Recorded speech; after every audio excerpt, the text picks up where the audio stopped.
Tech News Weekly is sponsored by Win Connections, October 29th to November 1st at the Bellagio in Las Vegas. Save $100 by using promo code TECH100 when registering. For more information, go to winconnections.com. Hover.com, domain names made simple. Go to gfq.hover.com and get 10% off your entire purchase. And by Stitcher Radio. Listen on the go via the Stitcher mobile app. For more information, go to stitcher.com/GFQ. Starting Tech News Weekly in 3, 2, 1.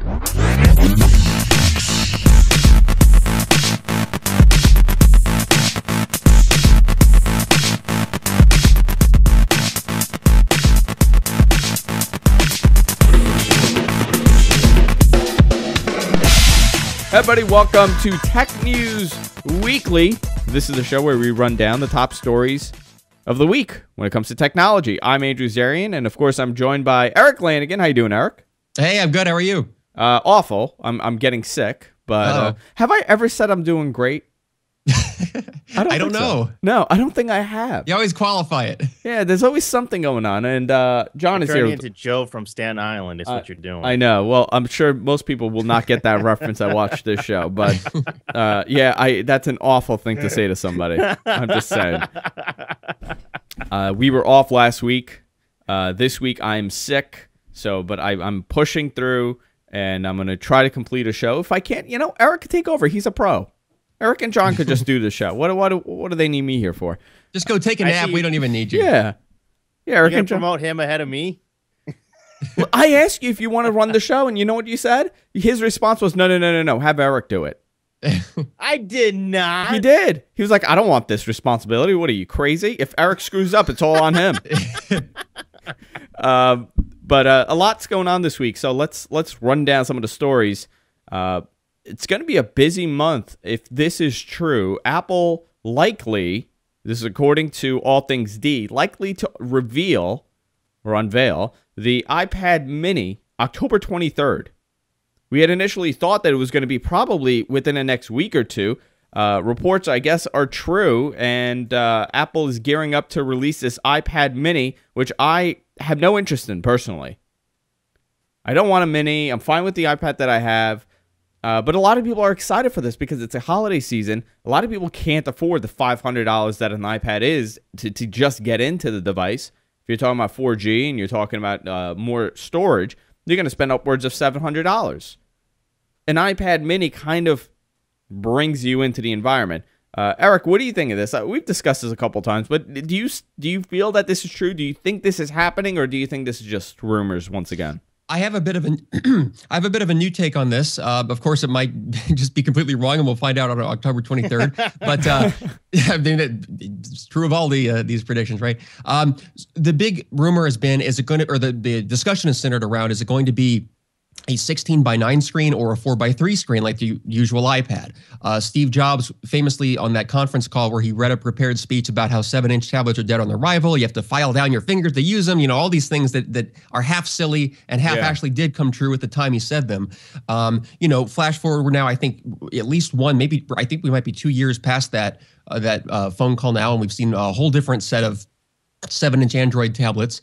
Kindle Fire was hugely popular. I think it was the biggest selling Android tablet of its time, the first version, and it partly because of price, but it got people accustomed to that screen size, and apparently people are using it for something. I don't know what. I mean, it's not as good for like applications, not as good for a split screen kind of thing, like a computer replacement, like a lot of people use the iPad for. I got it right here, Eric. I got a Nexus 7. Oh, there you go. So, but for watching movies, which are, and TV shows, which are 16:9 and widescreen, for playing games, I would imagine a lot of games probably could be optimized for that screen pretty well. Maybe even just basic web browsing and book reading, stuff like that. Stuff that isn't exactly like media creation or, all these things that some people use the iPad for special things. Given Apple's market data, their market research data that we, of course, don't have access to, it's possible that they've identified a separate market for a 16:9 inch screen about half the price and a smaller size than the iPad that you could give to the kids in the back seat to just watch a movie on. I think there's a lot of reasons, and I've talked to older people who have kids who want. They want a cheap tablet they can give to the kids and just distract them, let them do something. And you don't necessarily want to pay $500 or $600 for the full iPad experience. So maybe there is a market now that Steve Jobs didn't know about back then, or it grew now, something that could be cheaper, but also be more of like the media consumption tablet as opposed to the computer replacement tablet that the 4x3 iPad will remain as. Now, John, how do you think this will affect the Android tablet market? What does it come down to? Does it come down to pricing? Does it come down to, I guess, marketing, like everything that Apple does? I mean, it really comes down to the marketing of the product. What are some factors that have to be presented in order for this to affect Android? Or maybe it might not affect Android. I don't think it's going to affect it one way or the other. You don't think so? I really don't. I still think that tablet market is still pretty new. Over the next year, I think it's definitely going to ramp up. I mean, we're obviously going to see Windows 8 tablets come out, and I think that's going to tip the scales a little bit more further towards the tablet market for some people. But as far as the mini iPad goes, the way it is now, it's still a niche market. I don't see there being that much. It's like Eric said, something like this, it's really great for a media consumption device. I used it last week when I went to Chicago. Had a trip that I had to drive through and wanted to watch something on my way there. So it was great to watch some movies, some TV shows that I put on there. And it was great for stuff like that. I just don't see either one of these people, iPad or Android, making a big dent. Just because it's going to be a smaller iPad, I just don't think that it's going to grab that much more market share. Speaking of watching video, I'd be very interested, and this is kind of what I was thinking in my head when I was saying like Apple's secret market research data that we don't have access to. I wonder if they get complaints and how many complaints, or just like what the general opinion is when every television show made today is 16:9. Every movie is even wider than that. I mean, most movies you get that iTunes offers, or that a Blu-ray or any movie on a DVD even, is usually that anamorphic widescreen. So if you were trying to play that on a 4x3 iPad, you'd have 50% of that screen letterboxed. So perhaps they've gotten complaints from maybe even kids who don't understand why their iPad is doing that. They want to see a bigger picture or more of the picture, and just this consumer frustration of not really understanding why, if they want to primarily watch video on these little screens, why it's not optimized for that. And so for all we know, there might really be a market justification for having a 16:9 widescreen video player. But that would actually mean that the next generation iPad would have to go 16:9 as well. Ah, yes, and that's what I was going to say. The iPhone 5, 16:9 screen. Yeah. Big departure. They'd never done that before. So I think that kind of throws the rumor on its head. The rumor had been, is it going to be just the same screen resolution of the pre-Retina iPad, the iPad 2 basically, but just shrunken down? Use that. I actually think, Eric, that this initial iPad mini will not be 16:9. They'll do 16:9 with the next iPad, the regular iPad, and then the following mini will be 16:9. Interesting. That's how because think about it, it'll take away from the sales for the iPad when the iPad comes out, because everybody will jump out to get this device if it's 16:9. It's that one thing that's different. I almost kind of feel like when it comes to tablets and sometimes phones as well, you almost need to offer two different sizes now in terms of screen size. And this is really interesting because, in a way, my parents have a Droid 3, and it's not the greatest phone, but I'll tell you what, I really do like the screen size. And even though the iPhone 5 technically is a 4-inch screen, the same size technically as the Droid 3, it just doesn't seem as nice in terms of actual size compared to the Droid 3. Why is that? So I don't know what it is. It just I think the ratio of the Droid 3 looks better than the actual taller screen of the iPhone 5. Yeah. It's fascinating. I mean, and we're seeing, you brought up an interesting point, and not to jump away from this topic, but Samsung is announcing a Samsung Galaxy S Mini. Ugh. A smaller version, and it's 0.8 inches. It's not even an inch smaller. It's 0.8 inches smaller than the previous Galaxy S. I love Suncast's reaction, just ugh. You hate it, huh? Yeah. You think it's really dumb.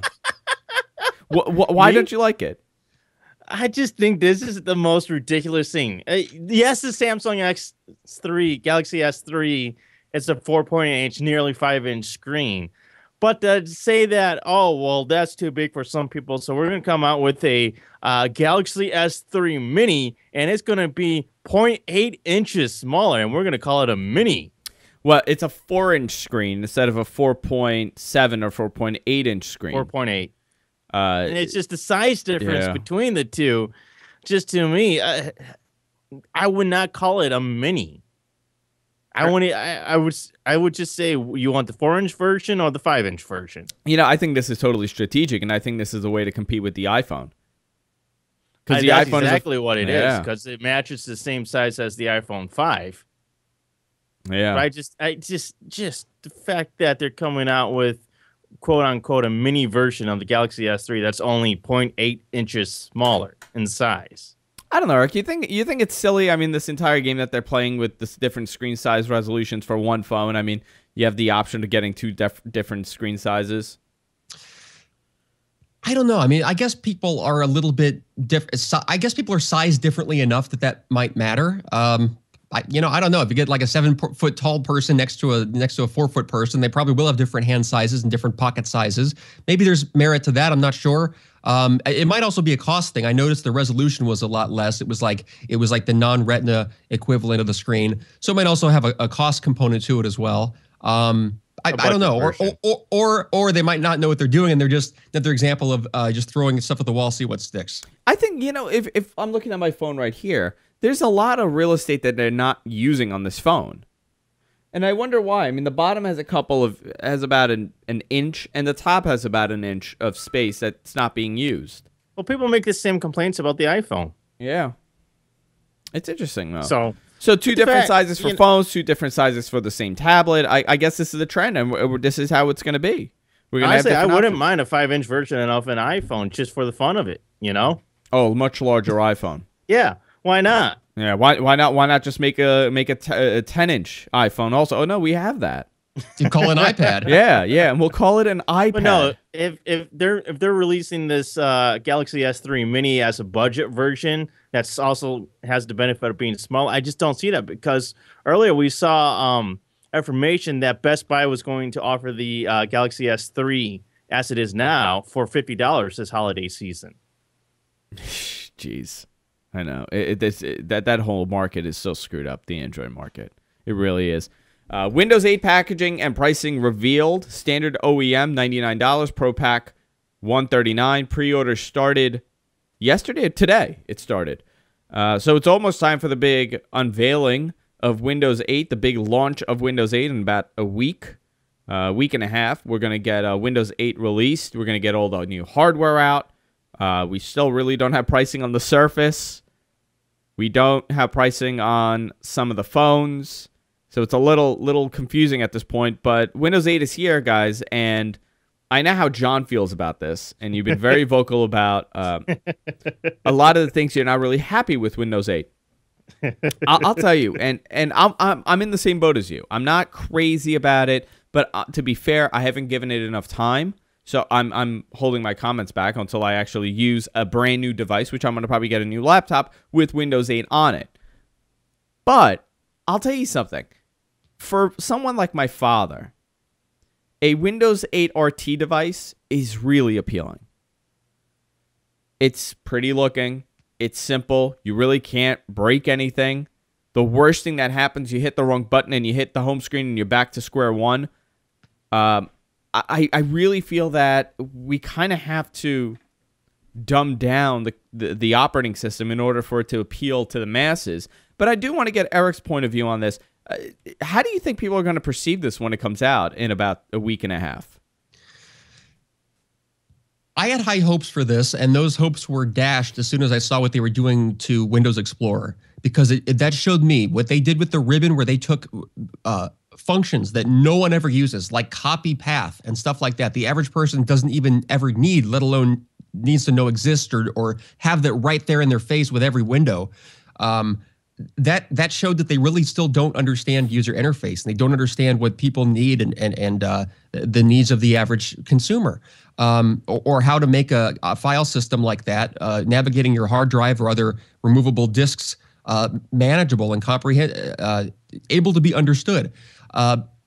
You look at how I think Windows 8 may end up being a disaster, because it looks like they tried to be a tablet-only operating system and a desktop-only operating system, and then at some point they just kind of merged the two together and said, well, just live with it. Both are clearly half-baked. You can't live in one entirely and not the other. Even if you have a Windows RT tablet that has an ARM-based chip and can't run Intel software, I believe that you still have to go into the Windows Explorer desktop and maybe even hook up a mouse, depending on how small the screen icons are and the little buttons on the ribbon and so forth, just to do basic file system tasks and other things that aren't available yet for Metro.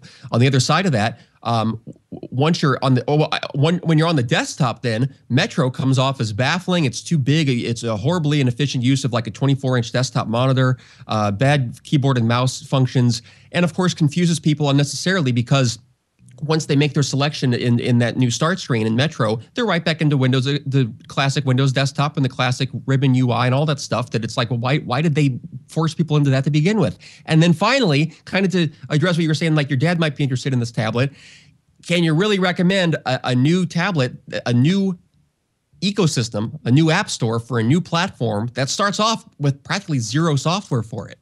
Because these Metro things that have to be written for ARM and the Metro Windows 8 style are kind of starting from zero, aren't they? Yep. Yeah, they are. The only good thing that I can think of is that Microsoft is changing the way that they're going to be releasing updates, and we'll probably get an update yearly at this point. I think the first year we're going to get them probably within the first 6 months. We're going to get major changes and overhauls to the way that the actual operating system functions. I think a lot of the things that we don't like will be fixed, but it's the end of Windows as we know it. I mean, this is the first time in 16 years that this operating system is being changed. Also, how are they going to handle that with their big enterprise customers? This move to a faster release cycle. I mean, most businesses are still planning their move to Windows 7 and haven't done it yet. I don't know about most, but a significant number, and they've even said this. I honestly think that their perception of it is the people that are complaining in enterprise haven't even gotten to 7 yet, so we still have some time. Yeah, and I think the enterprise would be very wise to totally ignore 8. Just skip right over it, because if you're a big IT guy and you manage a large enterprise where you've got to have employee training, you've got to have help desk support, you've got to have all these employees who know the ins and outs of their software, and then can write custom enterprise software for your business that people can use who work there. Having that Metro, which we know is going to change. We know they're going to make big changes to that, because we've seen them throw out many ideas that came along with Windows 7, Windows Vista, to some extent Windows Phone. The Metro has changed already since then. They made big changes to the WinRT system versus Silverlight interface. This is not the stable long-term Microsoft that is appealing to business, and I think that could really hurt them in a core market area. 2 questions, but I'm going to go to John. John, what do you like about Windows 8? I've never asked you that. Come back to me in 2 minutes. Okay, I'll come back to you in 2 minutes. But here's my point with this. Enterprise is probably not going to adapt it, but maybe they're looking at, well, you know what? People are going to have to buy a new computer, and they're going to buy Windows 8, so you're kind of forced with it. I really think the success of Windows 8 relies on the OEMs making really good computers and really selling them well. The laptop as we know it needs to evolve with Windows in order for Windows to be successful. I think these hybrid, tablet slash laptop combinations are it's the future of the PC market. But maybe the future. But with that said, if they don't sell, and people are still buying, lower end Acers for $399 running Windows 8, and the experience isn't good because they put a really crappy trackpad on this thing, guess what? People are going to hate Windows. They're not going to say, well, my trackpad is really bad. They're going to say Windows is bad. And I think that's the biggest problem that Microsoft is facing. And the reason why I've emphasized the trackpad for about a year now, when people think I'm crazy, every computer that I put Windows 8 on, they're not higher-end laptops, obviously. It varied from $399 to $599. And the trackpads on these things are not great. Let's say the MacBook Pro trackpad is great. These trackpads are not great. And the entire experience falls apart for me. So what's going to happen when, Joe Schmo buys a $399 laptop and it has Windows 8 on it and the trackpad is awful? Yeah, I guess they'll be jealous of the iPad. They're going to be like, oh, I don't like Windows 8. Even if Windows 8 is great, they're not going to understand that it's the hardware. That's not good. So, John, what do you like about Windows 8? I think it's going to be a decent mobile operating system for like tablets. It really does not work for me on any sort of non-touch device, especially the desktop. Let me just say this. For the viewers that have not been watching Tech News Weekly from, I guess, episode 1, John was a diehard Windows guy, and you were a BlackBerry guy, and you hated Apple. Mm-hmm. You did not like Apple at all. You didn't like the MacBook. You didn't like the operating system. You didn't like the iPhone, and you've made a total 180 now. Yeah. I'm amazed by that. I feel like I'm somewhat responsible for this. Oh, you had nothing to do with it. I feel I'm responsible for this, and I take total credit for it. I've manipulated you to dislike what you've liked for years. No, the point of this, though, is with Windows 8, everything that makes sense with Windows 8 makes sense from a touchscreen point of view, a touchscreen device such as a tablet. Let me just say, I don't think it's going to be a failure. Just doesn't. I don't think Windows 8 is going to be a failure. I'm just concerned. I'm not even concerned with what Microsoft is doing. I'm somewhat happy with the way that they've been aggressive with the updates and trying to fix things that aren't working, because they had to take the leap. But their leap is them relying on the OEMs to make good hardware. And the developers to make all new software. And the developers, you know what? The developers are going to make the software. I don't fear that they're going to abandon Microsoft. I think there's a lot of investment in Microsoft because guess what? They control 80-something% of the PC market, and they always will. But if the OEMs don't make hardware that's appealing or that works, the way that Microsoft is envisioning the future of the PC market, and that's these hybrid devices that you snap in and you take out and you flip around and you could touch and you could swipe, they're going to have a big problem. I think Microsoft's biggest ally has been corporate inertia. A lot of software. How many times have you walked into like a doctor's office or like some local business and you see that there's software on the screen is clearly a Windows bar at the top running what looks like a DOS style screen? I mean, some of these, some of the applications that real business runs on have seen very little change in the last 20 years, and because of the cost of not just the development of the software, but the training for all these millions of people who use it. So I think when you talk about these big long-term shifts where it was the simplest thing just to buy a new Windows XP machine and just put the same stuff on there and just hope that it works, for Microsoft to make a relatively clean break with that stable, unchanging past in order to appeal more to Apple's new customers with the iPad and the home users who like to see cool, flashy things as opposed to rock-solid corporate stability with unchanging training requirements and that kind of thing. I mean, unfortunately, I think for Microsoft, the only way that they could guarantee their future is if either they put these really, really strict guidelines for the OEMs to follow, or to take it into their own hands and develop, still have the OEMs out there, but create the Microsoft laptops and hybrid devices that they want as the flagship. Yeah. For the device. Just quickly, here's my main point. Just quickly, it was that when those guys have to, when it comes time to reevaluate whether to write your big software package that your business runs on, or to redeploy all new computers that are capable of running Windows 7 or Windows 8 or all that kind of thing, and you're looking at a total rewrite of your software, no matter what, you got to rewrite it for this new system, and you've got to retrain everybody. You've got two options. One is to go with the Microsoft Windows, expensive Windows license for every computer you buy, and then have to deal with those changes and the whole new interface there. Or you say, you know what, this might be the time to rewrite for Linux or rewrite for the web browser, and just have one thing that just can run for no operating system cost. As long as you have to rewrite it and retrain from scratch, and may as well do it on the free system. I think we should all uninstall Windows and install Red Hat 6. I think that's what we should do. So Sprint, here's a very fascinating. I mean, it's been a crazy week if you're a wireless carrier here in the States. Sprint confirms that they've been talking to SoftBank about a possible acquisition / investment, more likely a acquisition of the U.S.-based carrier for $12.8 billion.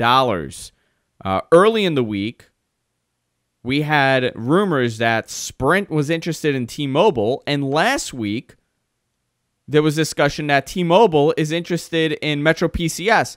John, what do you make of this? You want to go into the story a little bit? Oh, which one? There's the Sprint. Go into Sprint. We'll go into Sprint first. All right, so Sprint is in talks with the Japanese carrier SoftBank. It's like one of the big carriers over there, like 2 or 3 of the top 3 out there.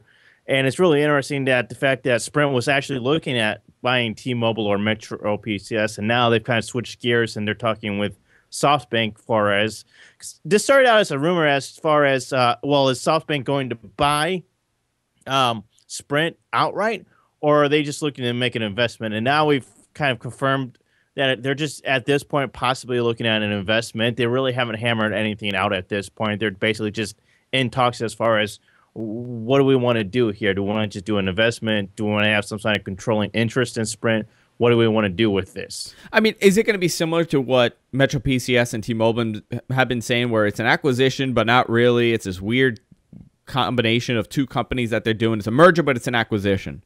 I don't think we're that far along in this talk process as far as figuring out what it is that's actually going to happen. We just don't know yet. All we really do know is that they're actually in some sort of negotiation to have some sort of deal with each other. We've been hearing the collapse of Sprint for about a decade now.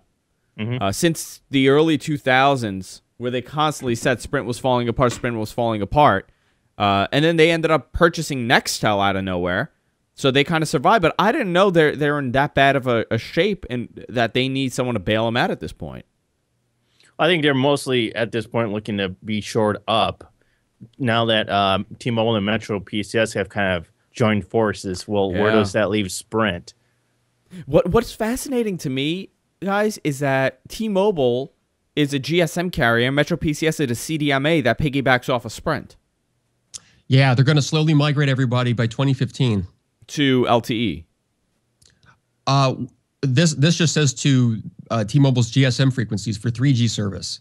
And it says the spectrum would then be repurposed to build out an LTE network. So I guess they're going to take, and by the way, that's a cool thing because that's what a lot of these smaller carriers are doing, which Verizon, AT&T, for all technical reasons, should be doing instead of lobbying for more spectrum ownership. They just repurpose frequencies that are obsolete. There's a lot of frequencies out there for like analog phone service, things that beepers used, the old Nextel 2-way radio system, all this stuff that exists out there that very few customers are using anymore and can be repurposed like T-Mobile's already done to build out the high-speed next generation networks. Who do you think has a good chance? Go ahead, John. Sorry. My only problem with this, with Metro PCS, is that it's just going to take that much longer for T-Mobile to actually start with their LTE network. I mean, it's going to be 2 years before we even see them start their LTE network. Mm-hmm. Well, they do have some pretty fast. They call it 4G, but of course it's just 3G. And I think who's the one that still does unlimited? Does T-Mobile do unlimited? Or? Yeah. It's unlimited. So, unlimited too. Sprint, but is it truly unlimited? Yeah. Okay. I mean, I'm certainly not happy to see the last few competitors that we had to AT&T and Verizon, start to merge and become fewer and fewer. But I mean, I guess if they think they can then provide a stronger rival to Verizon and AT&T, then I guess that's good. I mean, if we only have 4, anything is better than 2 at this point. If we have 3, right. I'm still satisfied. But the problem is, once you're down to 3, the odds are it's going to be down to 2. And if they merge or they create some sort of deal, then what are you going to do? Yep. I mean, it's AT&T and Verizon all the way in this country. And Verizon, you know what I watched, and I forgot all about this? When Apple made the announcement in 2007, they did the unveiling of the iPhone. They never said AT&T. They were talking about Singular. Oh yeah, the first one. Yeah, the first one. They were talking about Singular and how they're backing Singular because it's the best service. And I guess the merger had happened recently, but I was thinking about it. I'm like, I wonder if they spoke to AT&T or they spoke to Singular first. Yeah, it was Singular all the way, and I think that the guy that they had, the famous blue note cards guy that everyone made fun of from a phone company, was he from Singular? AT&T. You're sure it wasn't Singular? Yeah. I think Okay. they had just. I mean, I forgot when they merged, but it was probably an AT&T guy after the merger. Okay, They then did forget several that. mergers, I think. Yeah. And I But think that was confusing because they were AT&T and then Singular and then AT&T again. Right. And I remember hearing way back when that Apple, or Steve Jobs, when he was shopping around the iPhone and making these remember his early conditions were quite different than what we had even like by the time the 3G rolled around. Yeah. They wanted cuts of the sale of the phone, or no, a cut of the monthly bill, I think. But they didn't want subsidies, so they had kind of a weird way to do it. And of course, they wanted unprecedented level of control over the software updates and what the users could do with the phone. They didn't want any carrier interaction blocking them, and which was the best move they could have made, because look at how the carriers block updates to Android and to Windows Phone and still cause a huge headache for every non-Apple device. But yeah, so I think Steve and Apple convinced Singular to work with them, and Singular took a liking to them. And then when they were merged into AT&T, they just, I guess, maintained their relationship. Yeah. Really interesting stuff.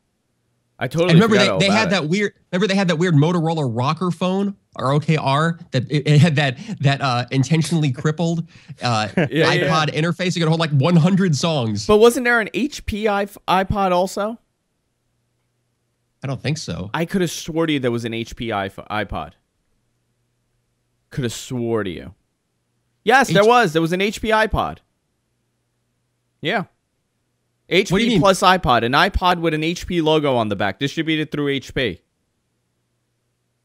Do you have a picture? I don't remember this. Here, I'll pull up a picture right now. I totally forgot about this. But it wasn't It's like an. I don't get it. It was manufactured by HP, or just has take their a look at logo this. stamped on it. Oh, maybe like some cross marketing deal. They did a marketing deal, I think, early on with Volkswagen or somebody too. Yeah. I forgot all about this, but it was some weird thing where it was like an HP logo and it said HP when you started the thing. It Wow, was I really forgot. bizarre. Really bizarre. I forgot all about that. Yeah, I remember the Motorola one. Yeah, oh my God, awful time for computers. Jeez, such a mess. Hey, there's a story here that I think we should go into Go since we're talking about all this mobile stuff with Go ahead. Sprint and Rice, and then that's the Hawaii and ZTE congressional report that came out or leaked over the week, saying that these two Chinese companies are trying to break into the U.S. and want to do a whole lot of stuff in the U.S. Congress came out with a report saying that we don't think that we should allow them to do anything here in the United States. Yeah, that was interesting. Why? Because they said they're not safe. Yeah, and I kind of agree with that. If you actually think about it in terms of the Chinese government and how they operate over there and what they can possibly end up doing because they're in the same market here. Because there's been a lot of controversy as far as some of the Hawaii stuff out there. And I'm not even sure if I'm saying that right. I don't think anybody knows how to say that. I now I know what you mean. I was finding the article. Huawei is how they say to pronounce it. Huawei. I don't think anybody knows how to say that, really. No. But the fact that these are Chinese carriers or companies, and that they've actually done dealings with Iran in the past. I think it was Huawei recently, or ZTE recently, was found to be providing Cisco products to Iran. And that's a big no-no right there. And the fact that the Chinese government can actually compel these governments to install malware in their products that they sell here in the United States. And I think that's a really big concern right there, and why the Congress said, this might not be a good idea. Yeah, well, ZTE's been getting a lot of I guess press over the last couple of weeks over some phones that they've unveiled. And how do you say that? Hawaii? How do you say it, Eric? Huawei rhymes with Yahweh. Huawei has been in the States for some time now. We've had these phones on the market for a while. They make, lower end Android phones. Yeah, and they make a lot of what do you call it? The on demand prepaid phones. Prepaid phones, yeah. They make like the pay as you go companies. A lot of them are Yeah. that. Very fascinating how they're questioning them. Yeah, well, Congress, I forget what, I think it was Intelligence Committee did this investigation, and throughout the investigation, they said that these companies were very uncooperative in providing information about their companies. He called me with food in my mouth. It's tough to know because obviously I'm no expert on China or international diplomacy or national security. I doubt any of us are, but I think it's symptomatic of this relentless push to offshore everything. Just get all the jobs into China and just out of the U.S. and just get cheaper and cheaper manufacturing. And we don't care where it comes from. We don't care to investigate. Just make it cheaper and we'll buy it from you. And I think you at least have to investigate and find out the true costs and externalities of that decision. I think it's old world thinking with, new world threats. I think it really comes down to that. It's not the same as making, a pen and getting it done cheaper. I mean, a lot of data and information is stored on these devices, and who knows what could be, put in place. Also, we really, as a country, are blind to cybersecurity threats. We really, it's the most vulnerable place we are, especially with power grids and big infrastructure like that runs on software that has known vulnerabilities that will never be patched. I think you're right. I think it was 60 Minutes that did a whole expose that said something like 78% of all our nuclear plants in this country have absolutely no security when it comes to that put in place. Yep. And I think Ars Technica has been very good about following that too. I think I saw their cover story about the what do they call it? There's a special word, a technical word for software that has no intention by the developer ever being patched. Yeah. And that's what's powering most of our, like you said, nuclear plants and power plants and so forth.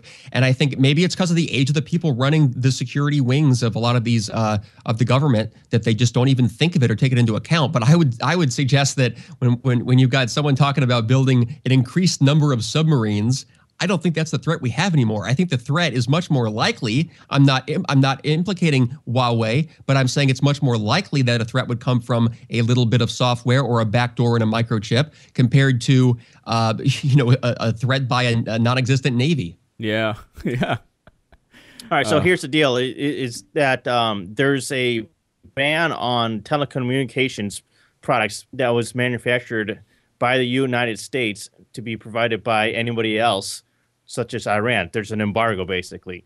And ZTE and Cisco had a partnership, and ZTE was found to be providing Cisco-branded telecom products to Iran, even though that they're banned from doing so. So that, it really comes down to that. Yeah, that's a provision what they did was illegal. Yeah, fascinating. They were using their partnership to circumvent the embargo, whatever you want to call it, that the United States has on providing equipment to Iran. But I'll be honest, when they talk about the security on these devices, on these mobile devices, we really, really have to re-educate the people of this country about, what you can and can put on these devices. You mean like personal information? Personal information. We really don't know where it's going. And my constant example, and I was talking to a relative about this, where they constantly, they're tweeting about where they are, and they're Instagramming everything, and they put their exact location is constantly all over the place. And I gave them a perfect example, and they were talking about what a great app they got on their Android phone where it tells them where their car is.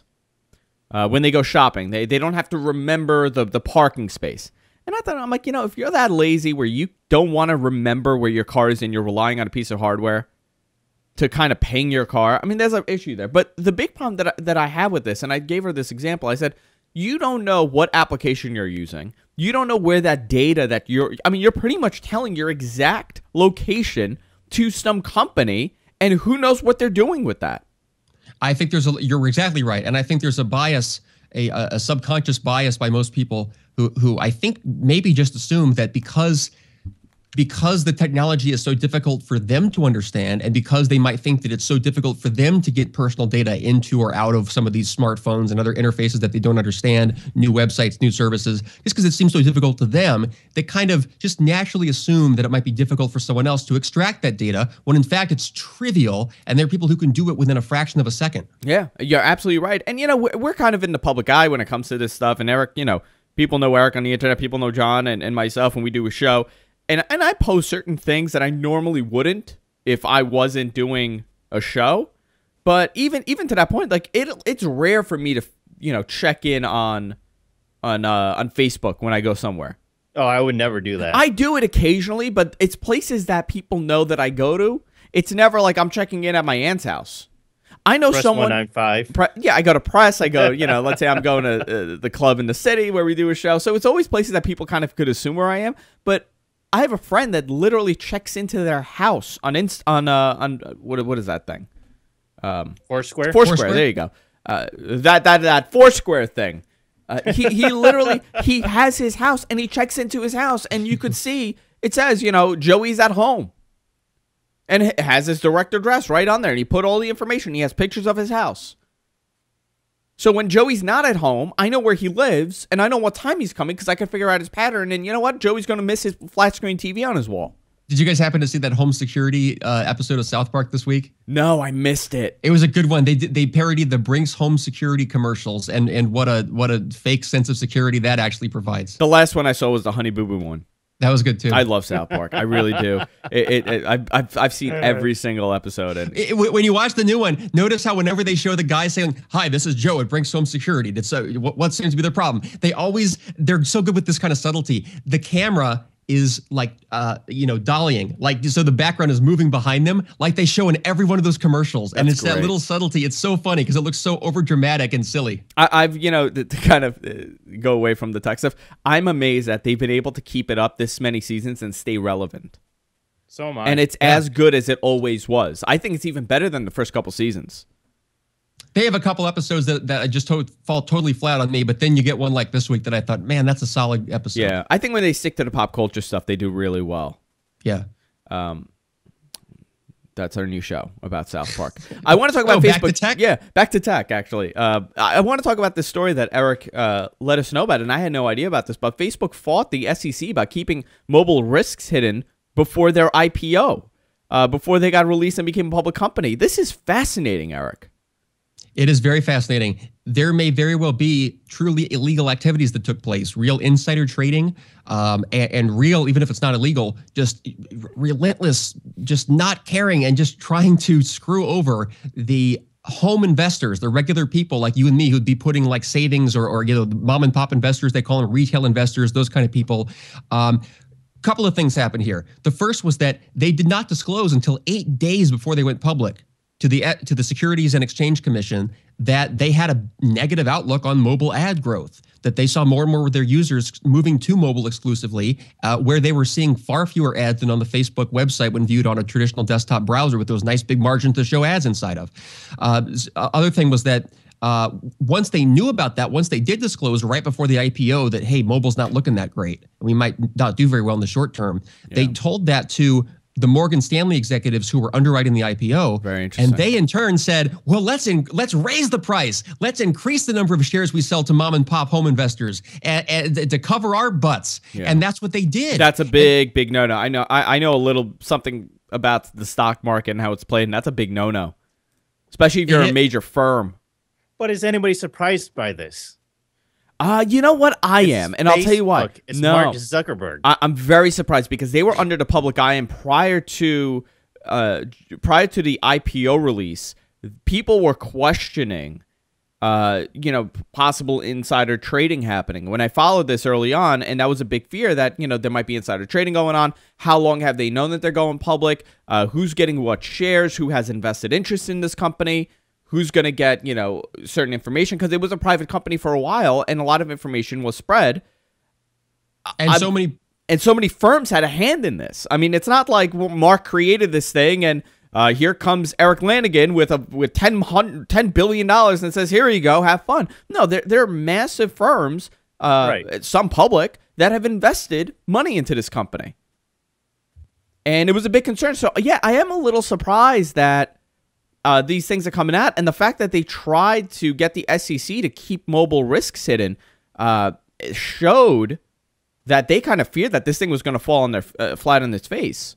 Yeah, and let's remember, I think it's about a third of what its IPO value was. That today it's worth a third of what it came out as. And when it came out, it was valued at 107 times annual revenue. So 107 times what they made in the previous year is what they thought they were going to make like overnight, and people were going to get rich.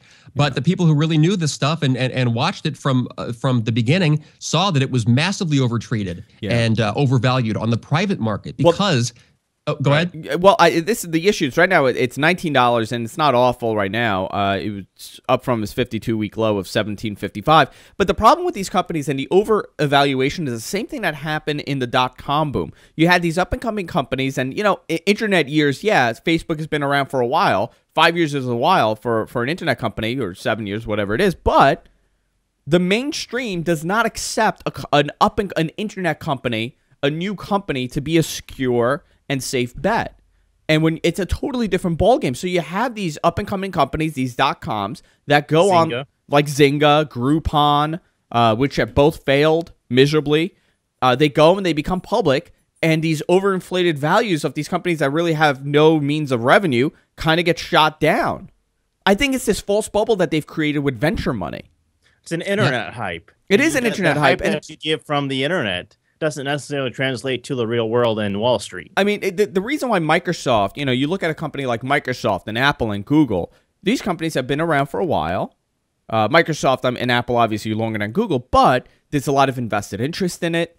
There's been years of income that's been generated. There's a lot of employees of the company. Their reach is international. They have a far larger reach than a social networking website that could be dethroned overnight if a company comes up and it becomes a hot thing tomorrow. Right. What do you do? What do you do if you're Facebook? If a Facebook 2 comes out and it dethrones you, and guess what? Everybody's on that service now. Right. Not to mention when the new MySpace. Yeah.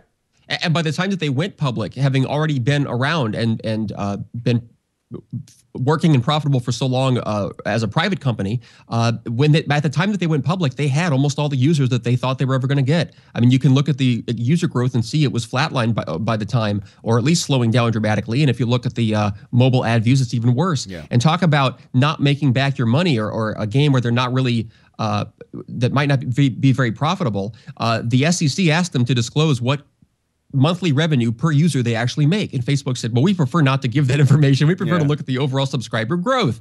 And so the SEC did their own math, and they came up with about $1.20 per user per month in the US, and in parts of Asia and elsewhere in the world, 53 cents per customer per month as revenue. That's not very good. That's not very good. And that's about how much you get for click-throughs on affiliate programs. Yeah.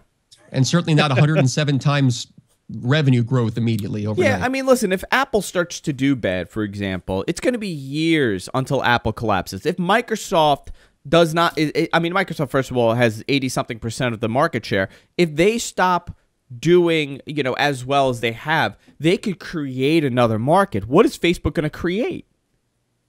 Facebook's entire company is resting on the fact that there's no competition that does better than them.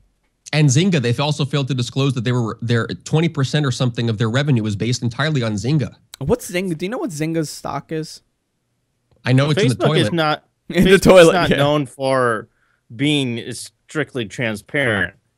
I mean, come on, look. They've had multiple issues of privacy in the past. I'm trying to see their stock price. $2. You know what? Might not be a bad time to buy. 52-week low is 221, 243. Well, that's because every executive has left. That's cheaper than the virtual stock in virtual companies in their online games. Yeah. Well, listen, you could buy a virtual plow for your rutabagas, or you could buy a share in the company. I know, it's insane. Well, you want to hear something funny? I had a lot of stock in SiriusXM that I've sold over the last couple of years, but I bought it at 5 cents. and I sold it at like $2.18. I mean, I bought this company for 5 cents a share. Wait, which company? SiriusXM. Oh, wow. And they actually, they actually do something. Yeah. I mean, so it just shows you. I mean, it's very unpredictable, and really, it's hard to evaluate the value of these companies. Yep. Very interesting stuff, guys. But it is time for our picks of the week. What do you say? Sure. Who wants to go first this week? I can go first if you want. All right, John. You go first. All right, just make sure you got the overlay and the website pulled up for me. I will have it pulled up in a second. There we go. It's pulled up. There we go. So my pick of the week this week is an application for the iOS, iPhone, and iPad called Data Usage. There's two versions. There's Data Usage, which is $1, and then there's the Pro version, which is $2. That gets you a couple more features. Data Usage is a data usage tracker for your iPhone and iPod. As we know, these days, most carriers, such as Verizon and AT&T, limit how much data you can actually use. And since you really don't get a whole lot these days, you almost kind of need to keep track. And they don't always necessarily offer you the best ways or the easiest ways to keep track of how much data you're using at a particular time. So it's really great if you can have an application on your smartphone, your iPad, or your iPhone that actually does this for you. And Data Usage is one of those programs. It's really nice because it has a lot of great features. You can set data usage limits by the month, week, and day. And what's really also great about this is that it can also track your cellular and Wi-Fi data usage separately, so that it can actually see how much you're actually using on the 4G network or how much you're using strictly on Wi-Fi. It has a history of all this stuff so that you can actually keep track and see charts of what you've done in the past and compared to what you have currently. You can receive notifications and set notifications for when certain percentages of your data plan has been used up. So if you've used like 60% of your data, you can send an alert that tells you you've used 60% of your data and you only have 40% left. So be careful, which is really great to keep an eye and track on what you're doing. You don't have to necessarily go into the program to find that out. It'll actually warn you when you're coming up on your limit. It's great for calculating your current consumption. It offers a chart that displays your data usage over time. And even when it opens up for the first time, it'll tell you that you have to do such and such to make sure that everything is configured right. It's universal, like I said. You can do it for your iPhone and iPad. It's really great. It has two different versions. It has one version that's $1 on the iTunes Store, and they also have one that's a Pro version. And then let me see. The difference between the two is that on the Pro version, you can set unlimited custom counters, and you can also track roaming usage for prepaid usage or billing cycles that are not necessarily monthly or weekly to track. Very cool. Actually, this is a very handy application because I know so many people that totally blow through their 4G usage. I know, especially now that you have 4G. It just goes so much faster. And if you only have maybe 2 gigabytes of data to use, you could easily use that in a week or two. You know, I'm lucky because I work from home, so I'm constantly connected to Wi-Fi. But if I didn't, I worked in an office, I probably would consume a lot. Well, that's 4G. Also, even you could use this, though, because you can still monitor your cellular data separate from your wireless Wi-Fi data. So you can actually see how much you're using on Wi-Fi versus cellular. Yeah, that's actually really interesting. I'm going to install this on Jessica's phone because I'm really fascinated on how much data she uses. Because she's an average user. I mean, she's not this hardcore. She's not watching Netflix on there. I'm just curious just to know what an average user uses.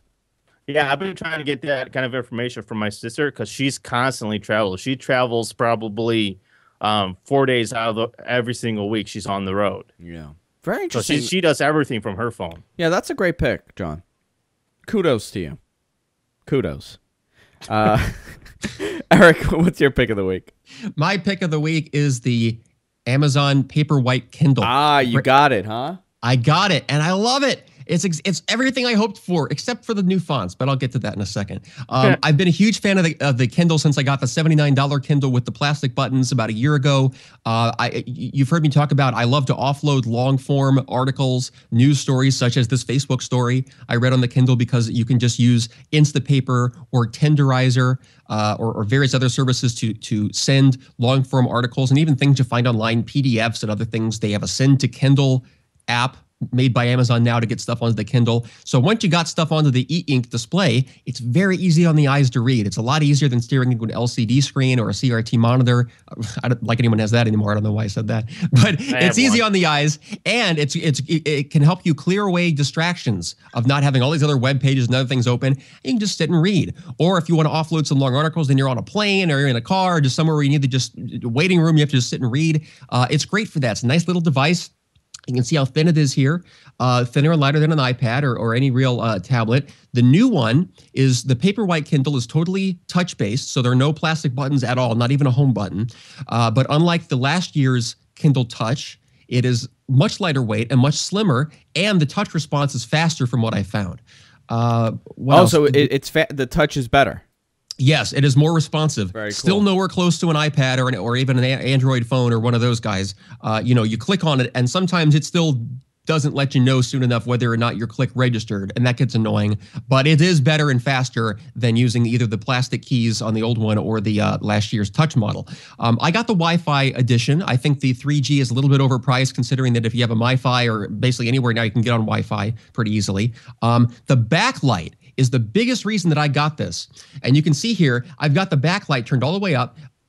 I screwed up. It's not a backlight, actually. It's a front light. If you can kind of see there, you can see it has 3 or 4 little blue LED lights at the bottom of the screen that shine up. Basically, they shine up onto the screen, casting the light onto the screen. In theory, that's easier on your eyes than staring into an LCD screen where every pixel is shining directly into your eye.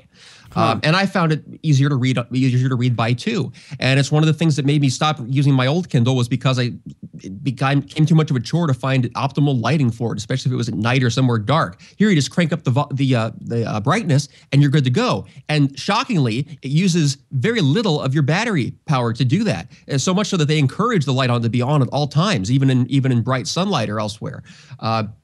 So those are good too. Also, increased resolution. I don't know if it's technically a Retina display, but I certainly can't see any pixels on the display. I went back to their original fonts because their new fonts were too thin and they did look pixelated. So maybe a software update will fix that. So they allow you to revert back. Yes, they added new fonts, but you can always pick your own fonts. And if you download certain new books, they come with their own publisher's font as an option. What else? And the reason they call it Paperwhite is because it is a higher contrast, essentially wider background and darker texts, and higher contrast is easier to read even in bright sunlight, and even with the blue. I keep wanting to say backlight by force of habit, but it's the front light, the LED lights turned on. As a side note, when I first got my Kindle before, I bought the leather case with the little light on the top, the LED blue light that was supposed to cast the light down onto the page to let you read, sort of like one of those old itty-bitty book lights, but for the Kindle. That was made by Amazon, drew power from the back of its own battery and everything. I took that thing back immediately. $60. It didn't light the thing for crap. I mean, it was so bad. Oh my God. And I just saw a review the other day saying it's the best light you can buy. There's one of those, a top light that is a extra add-on. So if you like the Kindle and you like not having to be in optimal sunlight or a lamp constantly, man, this is the thing to get. I've seen other people say too, it's the best e-reader on the market. And when you consider Amazon's robust system of sending your own documents and sending, whisper syncing to Audible and all this great stuff, man, it is just one of the best values you can get if you like the Kindle reading style. So that's the Paperwhite Kindle for, I think it's $119. Very cool pick, Eric. Very, very cool. Do you leave the light on it all the time on? I do. And the battery, let's just suppose it was half of what the old one was. Well, that's still like 2 weeks worth of battery. Nothing like an iPod or a phone where you've got to charge it every night. So it still comes out way ahead with that. And yes, I do love the blue light. I use it and I read everything by the blue light now, and it really helps reading because otherwise you've got constant light issues, Yeah. All right, so let's wrap it up. I'm going to skip my pick because we're having some issues here. The computer just shut down. And it just went to shutdown mode for some odd reason twice. Oh. Which is bizarre. So I want to save the show before everything fails, Eric. That sounds wise. Yeah, that was weird. Wow. But, I actually like the Kindle, the actual, Kindle, not the Fire. But I think when you're trying to supplement a book with a device, you really can't use an iPad, for example, like you could with a Kindle. Like a regular Kindle. So I thought that was a cool pick. I want to remind everybody, go to our website, guysfromqueens.com. Wow, this is really weird. Some weird stuff is happening in this chat room. Suncast, you there? Yep. Really weird. Everything's just shutting down. Go to our website, guysfromqueens.com. Also go to stream site gfqlive.tv. Eric, thanks a lot. I really appreciate you coming again. Thanks, guys. Thanks. I'm not gonna thank you after this week. That was the last thank you. You're here like all the time now, so I'm not thanking you. John, any plugs? Amadeus, which is my personal blogging website where I post YouTube artists, people that do covers on YouTube. They're amazing. Just go to Amadeus.com. That's spelled AMADAIS.com. And you can follow me on Twitter at Andrew Zarian. You can follow the GFQ Network at GFQ Network on Twitter. Of course, Eric Lanigan is on Twitter as well. Guess what his name is? Eric Lanigan. Or you could go to, yeah, who would have thought that? Or you could go to ericlanigan.com for all Eric Lanigan information. And that's it, guys. We'll see you all next week on Tech News Weekly. Good night, everybody.